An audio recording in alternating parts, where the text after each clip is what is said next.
Inclusive education as a strategy for increasing participation rate of children. Special education in the Philippines has only served 2% of the targeted 2.2 million children with disabilities in the country who live without access to a basic human right, or the right to education. Most of these children live in rural and far-flung areas whose parents need to be aware of educational opportunities that these children could avail of. In the other words, here in the Philippines, special education has only reached 2% of the 2.2 million children with disabilities who lack access to acquire a human right. Education, the majority of these children resides in rural and remote places, and their parents must be aware of educational possibilities available to them. Department of Education, or DepEd, has organized the urgency to address their problem and therefore guarantees the right for these children to receive appropriate education within the regular or inclusive classroom setting. Inclusive education embraces the philosophy of accepting all children regardless of race, size, shape, color, ability, or disability with support from school staff, students, parents, and the community. In the other words, the Department of Education, or DepEd, has organized the urgency to solve the situation, ensuring that these children have the right to receive an appropriate education in a conventional or inclusive classroom setting, with cooperation from school personnel, students, parents, and the community. Inclusive education emphasizes the principle of accepting all children regardless of race, size, shape, color, ability, or disability. A comprehensive inclusive program for children with special needs has the following components. We have the number 1, Child Find. It locates these children through family mappings, advocacy campaigns, and networks with local healthcare workers.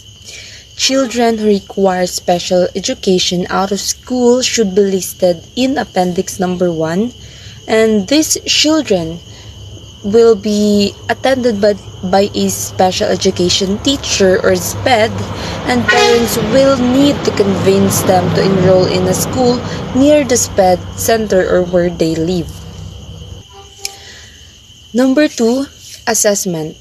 This is the continuous process of identifying the strengths and weaknesses of the child through the use of formal and informal tools for proper program grade placement.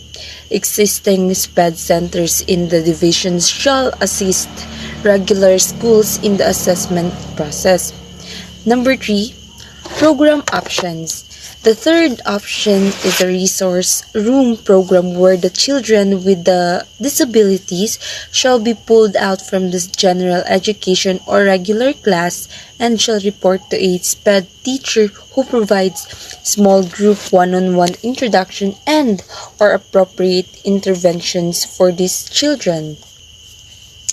Number 4, curriculum modifications or curriculum modifications.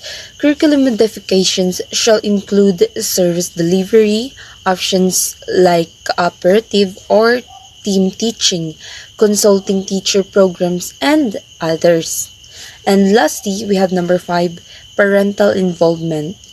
Parental involvement plays a vital role in preparing the children in academic, moral, and spiritual development, because parents shall involve themselves in observing children's performance, volunteering to work in the classroom as teacher aide, and providing support to other parents.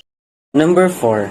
District and school-based special education and regular teachers, administrators, and parents need to collaboratively develop and facilitate the most effective program for children with disabilities. This program shall be included in the school improvement plan. Number 5. To realize the successful implementation of inclusive education in the school, the duties and responsibilities of DepEd officials are defined in the enclosure number 2. So parents and teachers really should collaborate to help the children to learn, especially the ones who have disability.